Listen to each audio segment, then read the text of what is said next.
Hello children, welcome to the channel H2O the A to Z of chemistry. हम पढ़ रहे हैं CBSE class 8 का चैप्टर कोल एंड पेट्रोलियम। तो पिछले लेक्चर में हमने एक डिटेल डिस्कशन की थी पेट्रोलियम के बारे में, पेट्रोलियम की रिफाइनिंग के बारे में और उससे मिलने वाले डिफरेंट प्रोडक्ट्स के बारे में। उसमें से एक प्रोडक्ट जो हमने स्टडी किया वो था पेट्रोलियम गैस, जिसे हम लिक्विफाई करके अपने कुकिंग सिलेंडर्स में फिल करते हैं और उसे अपने घरों में यूज करते हैं फॉर कुकिंग। तो आज हम थोड़ा सा ज्यादा पढ़ने वाले हैं उसी लिक्विफाइड पेट्रोलियम के गैस के बारे में, because that is very important for us today. ठीक है, तो चलिए आज के इस लेक्चर में हम पढ़ेंगे लिक्विफाइड पेट्रोलियम गैस। और मैं हूँ डॉक्टर रितु जौहर, आपकी educator from the channel H2O, and I hope कि आप ये लर्निंग मेरे साथ एंजॉय करेंगे।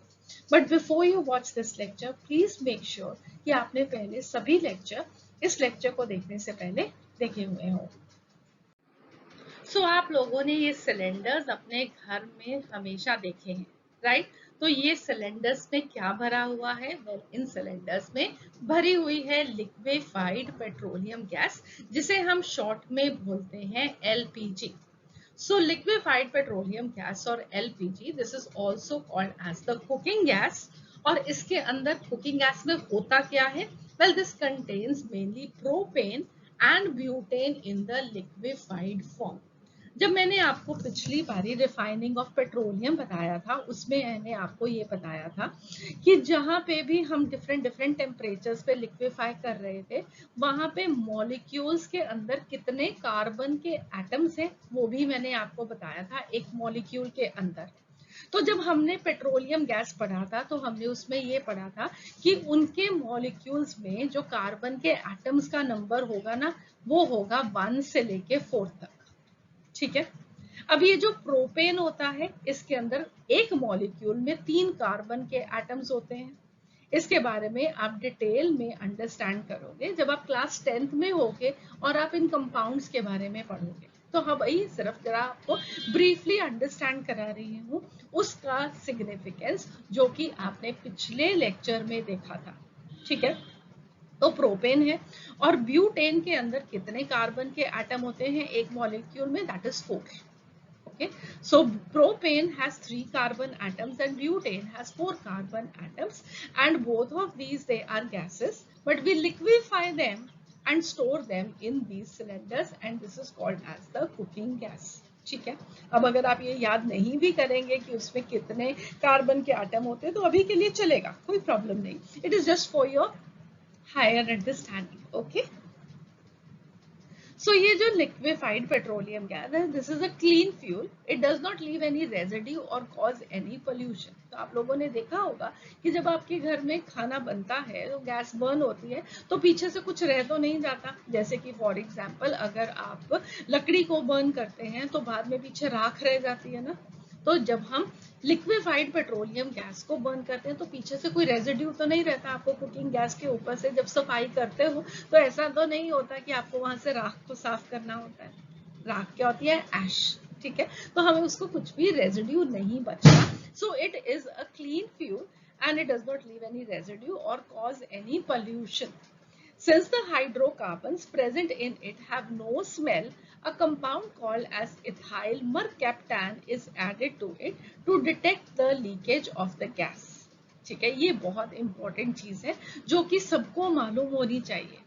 ये जो गैस है ये आपको मालूम है कि एज अ फ्यूल हम यूज करते हैं। अगर इसको आग लगेगी तो ऑब्वियसली ये बर्न करेगा, राइट? तो कई बारी ऐसा होता है कि हम ये सिलेंडर्स की जो जो अपने कुकिंग स्टोव्स होते हैं उनके गैस की नॉब को हम खुला छोड़ देते हैं, तो ऑब्वियसली उसमें से गैस लीक करेगी। तो अगली बार जब आप किचन में जाएंगे और आपको नहीं मालूम होगा कि वो गैस लीक करी है, तो आप जब उसको ऑन करेंगे स्टोव को, अपना लाइटर चलाएंगे, तो वेल आपके किचन में और आपको एकदम से आग लग सकती है। ठीक है, ये ना हो इसको प्रिवेंट करने के लिए हमने क्या किया, क्योंकि ये जो गैसेस थी इनकी अपनी कोई स्मेल नहीं थी, तो इनकी लीकेज हमें पता ही नहीं लगती थी कि हमने स्टोव का नॉब खुला छोड़ दिया, राइट? या सिलेंडर का जो ये वॉल्व होता है यहाँ से ही कोई लीकेज हो रही हो ये भी नहीं मालूम लगता था। तो हमने क्या किया, उसके अंदर एक सब्सटेंस को ऐड किया जिसका नाम होता है इथाइल मरकैप्टन। Ethyl mercaptan. और इसकी एक बहुत ही गंदी सी स्मेल होती है, तो जैसे ही नॉब खोलनी छोड़ दो आप, लीकेज होगी तो आपको मालूम लग जाएगा कि गैस लीक कर रही है, और आप उस नॉब को बंद कर दोगे and you can prevent many accidents. ठीक है, so this substance is very very important. क्यों इसको डाला गया, ये सब्सटेंस क्या है? Alright, so this is ethyl mercaptan which has been added to detect the leakage of the gas. So it is used as a household fuel, that is LPG I am talking about. Okay. So the petroleum gas which has been liquefied under pressure, this is called as the liquefied petroleum gas, and this contains mainly butane, that is C4H10. मैंने अभी आपको बताया था ना, उसके अंदर 4 carbon के atom होते हैं एक मॉलिक्यूल के अंदर, और बहुत सारे मॉलिक्यूल्स मिलके millions and millions of molecule भरे हुए होंगे इस कुकिंग सिलेंडर में। ठीक है, इसका फॉर्मूला क्या होता है ब्यूटेन का, आप याद रख सकते हैं, दैट इज C4H10। और अगर अब C4H10 बता रही हूँ तो आपको प्रोपेन का भी बता सकती हूँ कि फॉर्मूला क्या होता है, दैट इज C3H8। ठीक है, एक कार्बन और 2 हाइड्रोजन इसमें आप ऐड करोगे तो आपको C4H10 मिल जाएगा। ठीक है, सो प्रोपेन प्लस ब्यूटेन। ओके, अब अगला पॉइंट है कि why should we use the liquefied petroleum gas? इसका फायदा क्या है, हम क्यों इसको इतना ज्यादा यूज करते हैं? तो चलो इसके यूजेस सीखते हैं हम। So LPG is a very good fuel because of the following advantages.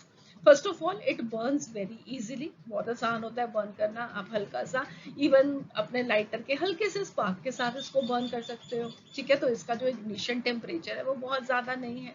This has a very high calorific value, तो बहुत सारी एनर्जी प्रोड्यूस होगी by a given amount of LPG. ठीक है, नेक्स्ट आ गया LPG burns with a smokeless flame and hence it does not cause any air pollution. उसके बाद it does not produce any poisonous gases on burning. अगर poisonous gases होती तो well हम किचन में खड़ के खाना कैसे बनाते हैं ना, so that is also very important. And it does not leave behind any residue, any solid residue on burning. ठीक है, तो ये बहुत सारे इंपॉर्टेंट पॉइंट्स थे जिसकी वजह से हमने लिक्विफाइड पेट्रोलियम गैस को as a cooking fuel use किया, या हम क्यों इसको एज अ फ्यूल यूज करते हैं। Right, I hope all this is very clear. So that would be all for this lecture. थोड़ी सी इंफॉर्मेशन मुझे देनी थी आपको लिक्विफाइड पेट्रोलियम गैस पे, और नेक्स्ट लेक्चर में थोड़ी सी ही इंफॉर्मेशन और मुझे आपको देनी है नेचुरल गैस पे। तो आई होप आप लोगों को याद है कि जब हमने पेट्रोलियम निकाला था ऑयल वेल्स में से, तो सबसे पहले बाहर क्या निकला था, सबसे पहले नेचुरल गैस बाहर निकली थी। तो हमें अब उस नेचुरल गैस के बारे में भी थोड़ा सा नॉलेज अपनी बढ़ानी है, जिसके बारे में हम बात करेंगे अपने अगले लेक्चर में, that is lecture number 8। Alright, और अभी के लिए, अभी तक भी आपने हमारे चैनल को सब्सक्राइब नहीं किया तो प्लीज डू दैट, क्योंकि हम आपके लिए लेके आ रहे हैं बहुत ही detailed lectures.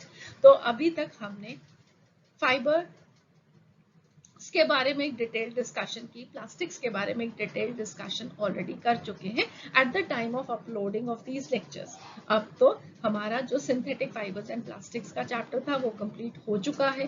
Coal and petroleum हम पढ़ रहे हैं, और उसके बाद बाकी के टॉपिक्स को भी हम कंप्लीट करेंगे आपके साथ, आपकी बेस्ट क्वालिटी एजुकेशन के लिए। So please do subscribe so that कि आपको नोटिफिकेशन मिलता रहे हमारे अपकमिंग लेक्चर्स के बारे में। तो will click on the bell icon also. ठीक है, and please do like, motivation मिलती है भाई, इतना मेहनत कर रहे हैं, हमारे लिए एक लाइक तो बनता है। And please do share it with your friends also. See you again, have a nice day, God bless you.